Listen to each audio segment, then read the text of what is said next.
이처럼 사실상 지상전에 돌입하면서 이번 전쟁은 새로운 국면으로 접어들고 있습니다. 앞으로 민간인 인명피해가 더 커질 것으로 우려되는데요. 앞으로의 전쟁 상황, 국제부 이하경 기자와 함께 자세히 분석해 보겠습니다. 자, 이 기자, 앞서 이제 특파원들을 연결해 봤는데 전면전 침공은 아닌 것 같고요. 판단은. 당초 예상보다 이 지상전 투입이 좀 제한적인 것 같습니다. 그 이유 어떻게 봐야 될까요? 네, 이스라엘이 당초에 예상했던 지상전의 정의에서 조금은 벗어나는 방식으로 전쟁을 전개해 나가고 있는 걸로 보입니다. 네. 하마스가 기습 공격을 한 직후에는 이스라엘이 대대적으로 지상군을 투입을 할 거다 이런 예상들이 많았습니다. 그렇죠. 네, 그랬더니 이 국제사회가 나서서 이걸 계속해서 만류를 해왔습니다. 왜냐하면 이 지상군을 투입을 하게 되면은 대규모 민간인 피해가 불보듯이 뻔하고 네. 또 지금 하마스가 한 220명 정도를 인질로 붙잡고 있는데요. 그렇죠. 이 인질들의 안전도 담보할 수가 없다. 이런 거였습니다. 그런데 지금 이제 개전 이래 최대 규모로 며칠에 걸쳐서 지상군을 투입을 하면서도 이스라엘이 이걸 두 번째 단계라고만 하지 전면전 이런 표현은 안 쓰고 있습니다. 그런데 또 이스라엘군의 참모총장은 나와서 이번 전쟁에서 지상군 투입은 꼭 필요하다 이렇게 강조를 하고 있거든요. 이걸 종합을 해보면은 이 지상군은 투입을 하되 이 국제사회가 제기해온 이 대규모 민간인에 대한 피해, 또 자국 내에서 제기되고 있는 인질 안전에 대한 우려 목소리 이런 것들을 종합적으로 고려한 작전이다 이렇게 볼 수 있을 것 같습니다. 네, 알겠습니다. 이제 확실한 거는 네타냐후 총리가 2단계 작전이 시작됐다라고 선언을 하면서 제한적이지만 지상전이 시작이 됐다라고 상황을 판단해 볼 수 있을 것 같은데 지난 7일 하마스 공격 이후에 지금 이 시점을 택한 이유, 오늘 같은 날을 택한 이유는 어디에 있을까요?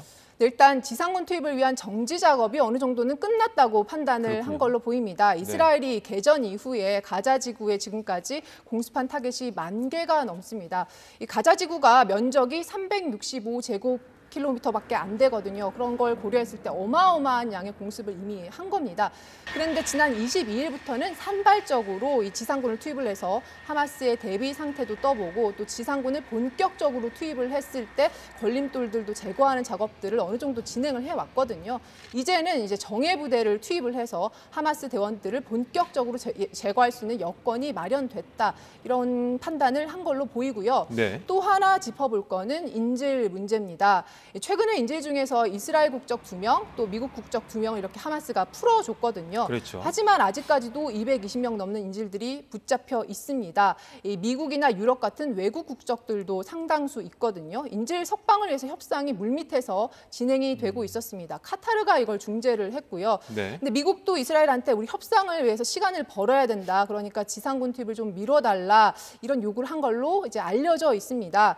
그런데 이렇게 대규모 지상군이 전개가 이런 상황에서 되고 있다는 거는 이스라엘이 협상은 없다. 이런 강력한 메시지를 하마스에 일단 보낸 걸로 해석을 할 수가 있고요. 네. 또 네타냐후 총리가 인질 구출이라는 목표하고 또 하마스 괴멸이라는 목표가 서로 상충되지 않는다, 모순되지 않는다 이렇게까지 얘기를 한 상황이거든요. 네. 그동안 작전을 통해서 인질들의 위치를 어느 정도는 파악했을 가능성도 배제할 수 없습니다. 네.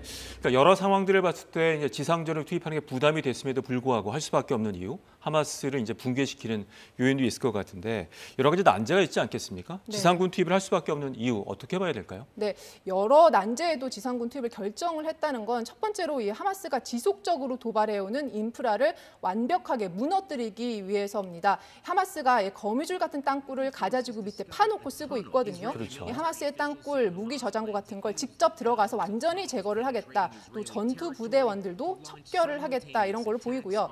또 하나 짚어볼 중요한 문제는 이 이스라엘의 국내 정치적인 문제입니다. 이 하마스의 이번에 기습 공격을 두고 이스라엘 정보전에 실패다, 눈뜨고 당했다 이런 지적들이 있었습니다. 그렇죠.